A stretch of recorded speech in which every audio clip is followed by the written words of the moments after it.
السلام عليكم ورحمة الله وبركاته، والصلاة والسلام على سيدنا محمد صلى الله عليه وسلم.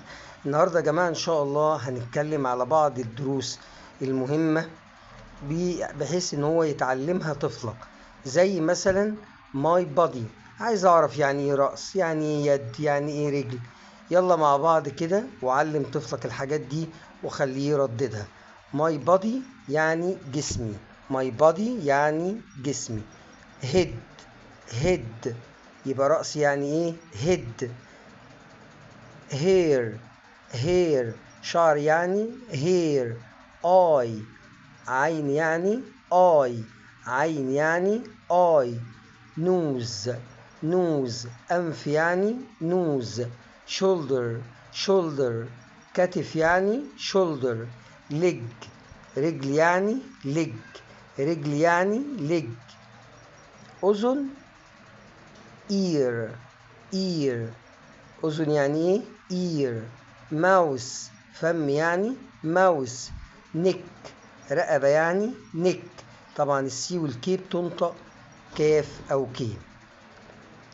arm، arm ذراع يعني arm. hand، hand يعني يد يعني hand. knee ركبة يعني knee، ركبة يعني knee.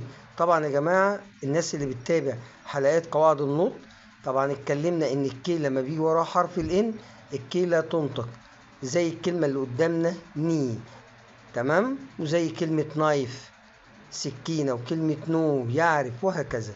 فوت قدم يعني فوت. في بعض الزيادات على ماي بادي هناخدها برضو في الصفحة اللي جاية دي. يلا، لسان يعني تونج، لسان يعني تونج. توس، توس صباع القدم يعني توس. لبس، لبس شفايف يعني لبس. ارم ذراع يعني ارم، ذراع يعني ارم. هيد رأس يعني هيد. هير شعر يعني هير. هاند يد يعني هاند. نوز أنف يعني نوز. ني ركبة يعني ني، ركبة يعني ني. ستومك المعدة يعني ستومك. ليج رجل يعني ليج. اير أذن يعني اير. فوت قدم يعني فوت، طبعا جمعها فيت أقدام. وإير هنا دي أذن واحدة، إيرز اللي هم إيه الاتنين.